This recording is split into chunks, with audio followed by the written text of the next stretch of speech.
O Império Otomano foi, sem dúvida, um dos maiores e mais importantes impérios do mundo moderno. Tinha muita força, porém acabou caindo mais rápido do que todo mundo imaginava. Foi terra de sultões importantes como Mehmed II, Sultão Suleimão o Magnífico, entre outros, porém, no século XIX não mostrava já a mesma força que ele tinha antes. Por isso, hoje vamos responder, então, por que o Império Otomano caiu? Esse é o tema da nossa aula de hoje. Para falarmos sobre isso, devemos ter em mente três fatores, que são basicamente os três fatores do porquê os impérios caem, que são principalmente os fatores econômicos, os fatores políticos e sociais e os fatores bélicos ou militares. Nós vamos começar então falando sobre os fatores econômicos. Na virada do século XVIII para o século XIX, o Império Otomano se encontrava numa situação muito difícil. Na época, ele era governado pelo sultão Selim III, conhecido como o Reformador. Porém, as reformas de Selim não estavam sendo muito bem vistas pelo público. E hoje vamos entender aí um pouco sobre isso. Os fatores econômicos têm muito a ver com essas reformas do sultão Selim III. O que queremos dizer com isso? Quando nós olhamos para o Império Otomano do século XVIII, etc., nós vamos ver que o Império Otomano ele era basicamente ainda um império ao estilo medieval. O que isso significava? O império ele dependia totalmente das terras que ele tinha, do cada vez maior número de terras que ele tinha, para ele que ele invadia, para ele poder cobrar seus impostos. Ele colocava seus governantes ali, ele arrecadava cada vez mais impostos, né, e transformava isso em dinheiro para tanto para as políticas da capital como para o resto do Império Otomano.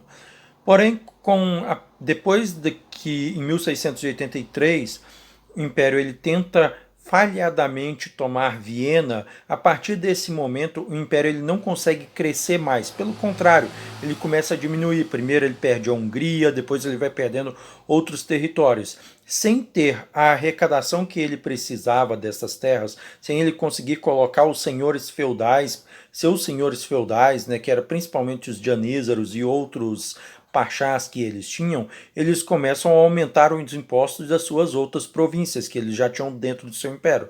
Com o aumento desses impostos dentro dessas províncias, muitas vezes o povo não vai ter como pagar. E isso vai fazer com que cada vez mais as zonas periféricas do Império Otomano comecem a se revoltar contra a capital, porque os recursos, né, eles eram cada vez mais concentrados na capital e as periferias do império acabavam não recebendo esses recursos, mesmo pela falta deles, já que o império ele não estava conseguindo mais aquela arrecadação que ele tinha antes. E isso claramente vai gerar principalmente inflação e dificuldade de conseguir-se muitos produtos, né, que principalmente que vinham da Europa e etc. para dentro do império. Esses fatores econômicos vão ser aí principalmente um dos grandes problemas que vai acarretar o Império Otomano a partir aí do século XIX, que vai acabar levando a sua queda. As reformas feitas pelo sultão Selim III na virada do século XVIII para o século XIX vão levar à sua queda, né? As elites militares não vão gostar destas reformas e vão matá-lo por causa disso. Essas mesmas elites militares vão colocar como sultão o seu filho Mustafa IV, porém ele não vai ficar muito tempo no poder, pois o reformador Mahmud II vai tomar o poder e vai iniciar uma série de reformas no Império Otomano, como seu pai fez antes. Mahmud II não vai apenas reformar a parte militar do império, mas ele também vai refazer outras reformas sociais, como colocar o estilo de vestimenta da Europa, passar a usar o estilo de vestimenta da Europa como também mandar as pessoas da Turquia para estudar na Europa, e isso vai fazer uma coisa muito incrível, vai trazer as ideias liberais da Europa para a Turquia, e isso vai fazer com que forme entidades liberais como os jovens otomanos, que depois virariam os jovens turcos. Esses jovens turcos que depois derrubariam o império já na década de 1920. Porém, aqui vamos lembrar algumas questões. Essas ideias liberais que vão sendo tragas para dentro do Império Otomano, elas vão fazer com que surja cada vez mais movimentos querendo com que o governo ele dividisse o seu império, né? Ele dividisse o poder do seu império. Então vai começar pedidos para que haja reforma política, para que haja uma constituição. Depois da constituição, eles vão pedir esses novos políticos vão pedir para que abra um parlamento. Isso vai criando cada vez mais uma Turquia no seu formato europeu. E aqui vamos lembrar, como eu falei antes, que a Turquia ela era até então, o Império Otomano ele era até então algo bem atrasado, ele ainda tinha um estilo bem feudal de política, de economia e etc. Então o sultão ele se via ainda como sendo um governo absolutista. Então, mesmo depois que cria-se a Constituição, né, ele mesmo vai derrubar a Constituição pouco tempo depois e vai voltar ao poder absolutista para ele. Só que isso vai cada vez irritando mais as classes dos novos políticos liberais que estavam surgindo dentro do Império Otomano.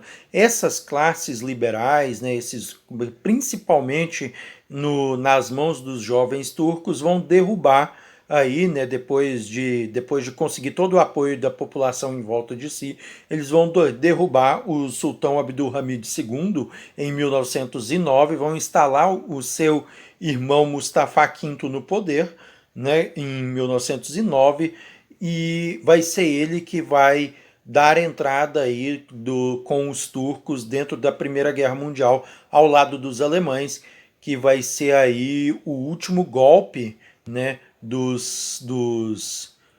último golpe para acabar com os turcos aí e acabar com o seu império, né? Esse golpe ele vem muito aí porque a Primeira Guerra Mundial acabou sendo muito desastrosa para a Turquia, porque mesmo eles tendo algumas vitórias, principalmente na frente russa, eles vão vai acabar exaurindo todas as economias do império, vai acabar derrubando todo o império, e isso vai fazer com que o império acabe perdendo, né, tanto por ele ter ficado do lado errado ter ficado do lado dos que perderam a guerra, e isso vai fazer com que praticamente todo o seu território ele seja dividido principalmente por ingleses e franceses, que são aí os principais vencedores da Primeira Guerra Mundial naquela região.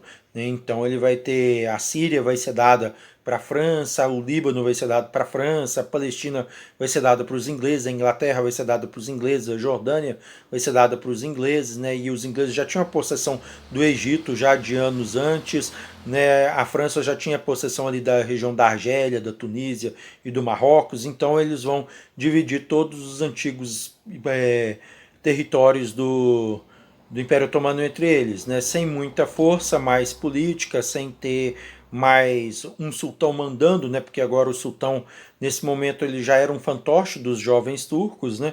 Eles vão acabar facilitando para que, com uma canetada, o Império Otomano caia em 1922. Agora nós vamos falar sobre os fatores bélicos ou fatores militares, que é o que acontecia com o exército na época e o porquê que isso levou à queda do Império Otomano. Os fatores bélicos ou militares têm muito a ver com as guerras que o Império Otomano travou, principalmente ao longo do século XIX. Né?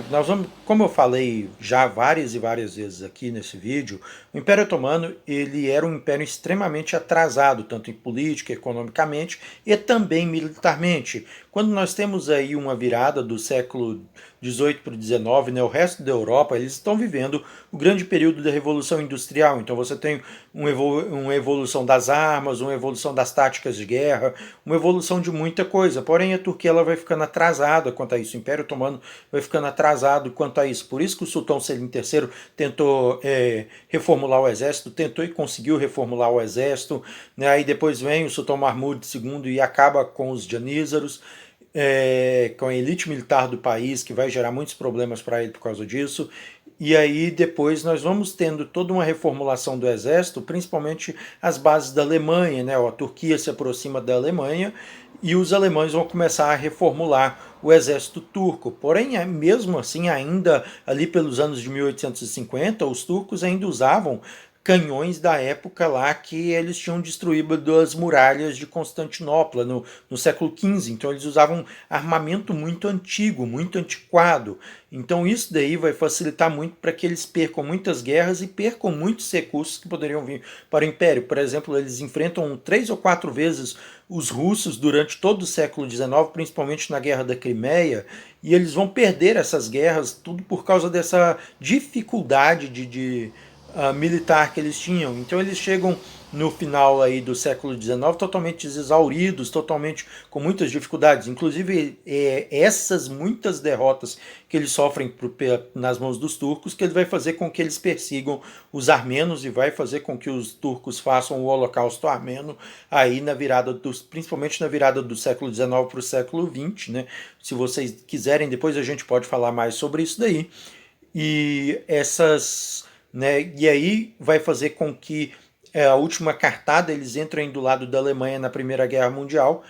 A Primeira Guerra Mundial é perdida pelos alemães e aí consequentemente é perdida pelos turcos, e vai ter ainda mais um problema que logo após o fim da guerra os gregos vão querer uma parte do território que eles lutaram ao lado dos ingleses, então eles vão querer uma parte do território turco, e isso vai fazer com que o Império Otomano envolva em mais uma guerra contra os gregos, vai exaurir completamente todos os recursos do Império Otomano, e com isso ele vai acabar não aguentando, né, toda essa situação, e vai levar a que Mustafa Kemal Atatürk, né, que é o grande líder dos jovens turcos nessa época, nessa década de 1920, a proclamar a República da Turquia e a destituir o sultão, até porque o sultão ele já não tinha mais papel, ele já não tinha seu poder, ele já não era mais popular, e isso facilitou para que o Império Otomano acabasse. Então essas foram as razões para que o Império Otomano acabasse. Eu espero que eu tenha respondido algumas dúvidas de vocês. Se vocês ficarem com dúvidas sobre mais algumas questões, podem colocar aí que a gente vai discutindo mais para frente, que a gente vai falando mais sobre o Império Otomano aí. Deixa suas dúvidas que eu posso fazer mais vídeos sobre o assunto pela frente. Muito obrigado e assalamu alaikum warahmatullahi wabarakatuh para todos vocês. Eu espero vocês no próximo vídeo.